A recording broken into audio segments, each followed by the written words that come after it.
ధనం ఉంటే దాచిపెట్టుకో, కానీ మాటలు మర్యాదపూర్వకంగా మాట్లాడడం నేర్చుకో.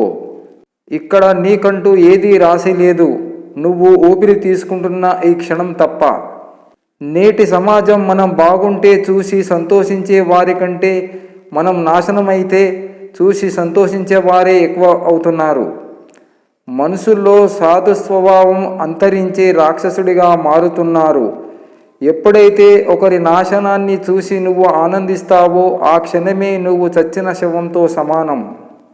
పిచ్చాసుపత్రిలో ఆశావాదం, శ్మశానంలో వైరాగ్యవాదం, సమాజంలో తర్కవాదములు ఉపయోగం లేనివి. మనిషికి బాధ్యతలు పెరిగే కొద్దీ సహనం పెరగాలే కానీ గర్వం పెరగకూడదు. కొన్ని కలలు, కొన్ని కన్నీళ్లు, కొన్ని జ్ఞాపకాలు ఎప్పటికీ బ్రతికే ఉంటాయి. ఆడదాని జుట్టుకే ఎన్నో దిక్కులు, ఇక జీవితాలకి ఉండవా? తలరాతలో లేని బంధం అని తెలిసినా తాపత్రయపడుతుంది మనసెందుకో. కొత్త సంవత్సరం వస్తే కేవలం డేట్ మాత్రమే మారుతుంది, అంతేకాని జీవితాలేం మారవు. గుడిలో, చర్చిలో, మసీదులో హుండీలు నింపేవారిని భక్తులు అంటారు, కాలే కడుపు నింపేవారిని దేవుడు అంటారు.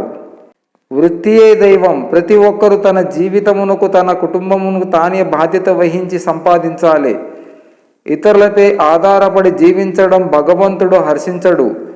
పని లేక, వృత్తి లేక, ఉద్యోగం లేక వ్యక్తిని యాచకునిగా మారకుండా చేస్తుంది. వృత్తియే దైవం అని అన్నారు పెద్దలు. చేసే పనిని దైవంగా భావించి శ్రద్ధ ఆసక్తులతో చెయ్యాలి. అటువంటప్పుడు ఆ పనిలో నుండియే దైవానుగ్రహం లభిస్తుంది. సంపద ప్రారంభంలో సుఖాన్ని, మధ్యలో భయాన్ని, చివరిలో పశ్చాత్తాపాన్ని కలిగిస్తుంది. ప్రతి సంవత్సరం 2 విషయాలను మనకు బోధిస్తుంది. జీవితంలో ఏది శాశ్వతము కాదు. జీవితం నిరంతరం మార్పు చెందుతూ ఉంటుంది. ఎదుటోడు గుర్తించుకునేలా చెయ్యి, నీ గుర్తింపు కోసం చెయ్యకు. చెమట విలువ, డబ్బు విలువ, బ్రతుకు విలువ తెలిసిన సంపాదన కోసం ఇంకొకరి కడుపు కొట్టాడు.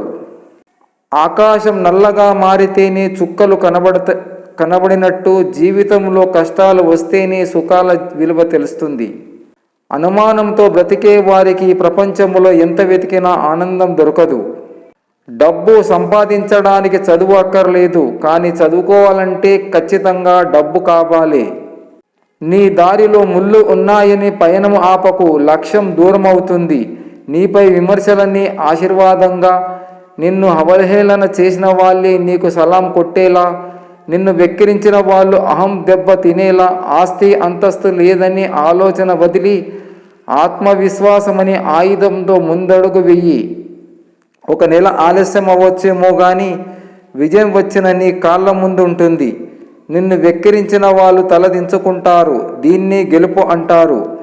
వెక్కిరింతలు చూసి వెనక్కిపోతే తర్వాత ధిక్కరించిన ఫలితం ఉండదు. నీకు చెడు కాలం వచ్చిందని ఎన్నడూ బాధపడకు. అదే రాకపోతే నీ జీవితంలో నీకు, నీ వారెవరో, పరాయి వారెవరో ఎప్పటికీ నీకు తెలియదు.